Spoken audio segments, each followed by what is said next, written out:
வாழ்வே தவம் யாவும் சிவம். என் இனிய சிவசொந்தங்களுக்கு வணக்கம். நமச்சிவாய.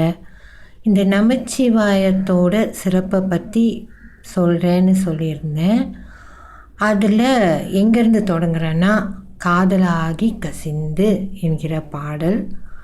அந்த பாடல் முடியும் போது திருமணத்துக்கு வந்த அனைவரையும் சோதியில் கலக்க வச்சிருக்காரு நம்ம திருஞான சம்பந்தர்.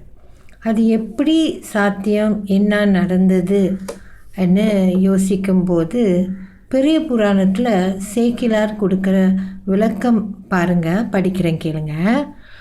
ஞான மெய்நெறிதன் யாருக்கும் நமச்சிவாய சொலாம் என்றான சீர் நமச்சிவாய திருப்பதிகத்தை அங்கன் வானமும் நிலமும் கேட்க அருள் செய்து இம்மனத்தில் வந்தோர் ஈன பிறவி தீர யாவரும் புகுக. அப்போது பிறவியை தீக்கிறதுக்கு நமச்சிவாய சொல்ல எப்படி சொல்லணும்? வானமும் நிலமும் கேட்கும் வகையில் சத்தமாக சொல்லணும். உள்ளுக்குள்ளார முணுமுணுக்கிறது கிடையாது. இது மட்டும் இல்லாமல் அப்பர் சுவாமிகள் முழுசாக சொற்றுணை வேதியனில் அதோட சிறப்பு அதிகமாகவே சொல்லியிருக்காரு.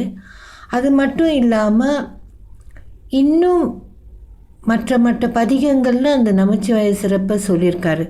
எல்லாமே எடுக்கலை. ஒரு முக்கியமான இன்னும் 2 குறிப்பு மட்டும் இங்கே சொல்கிறேன். அதில் ஒரு வாட்டி ஒருத்தர்கிட்ட நான் கேட்டுட்ருக்கேன், உள்ளுக்கு அன்பு பெருகணும், அதுக்கு என்ன வழின்னு. அப்போ அவர் சொல்கிறாரு, அப்பர் சுவாமியோட பாட்டை குறிப்பாக கொடுக்குறாரு. என்னன்னா, துஞ்சிருள் காலை மாலை தொடர்ச்சியை மறந்திராத அஞ்செழுத்து ஓதின் நாளும் அரண் அடிக்கே அன்பது ஆகும். என்ன? அஞ்செழுத்து நாமத்தை ஓத எப்படி ஓடுறது? தொடர்ச்சியாக காலை மாலை அப்படி ஓதினா அரண் அடிக்கு அன்பது ஆகும். இது ஒரு குறிப்பு இருக்கா? இன்னொரு முக்கியமான ஒரு குறிப்பு என்னன்னா, திருநாமம் அஞ்செழுத்து என்கிற அப்பர் சுவாமியோட பாடலில் அவர் என்ன சொல்கிறாரு, அதை ஓதாத இருக்கும்போது நம்ம இறைவனோட அருள் பெறுவது இல்லை. நீங்கள் கேட்கலாம், அஞ்செழுத்து திருநாமம் ஏன் நமச்சிவாயன்னு?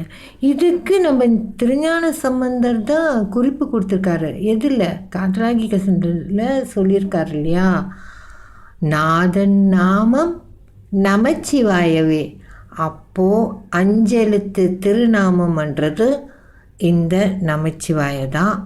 அது ஓதிட நமக்கு அருள் பெருகும், அன்பு பெருகும், ஞானமும் வரும், மெய்நெறியும் கிடைக்கும்.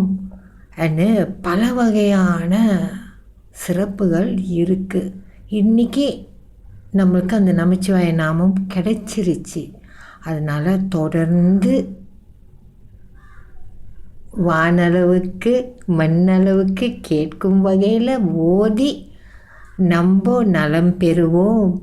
ஏன்னா நம்மோடு இருக்கும் ஈசன் நம்மளை தொடர்ந்து வழி நடத்தி கொண்டே இருக்கின்றான். நன்றி நமச்சிவாய.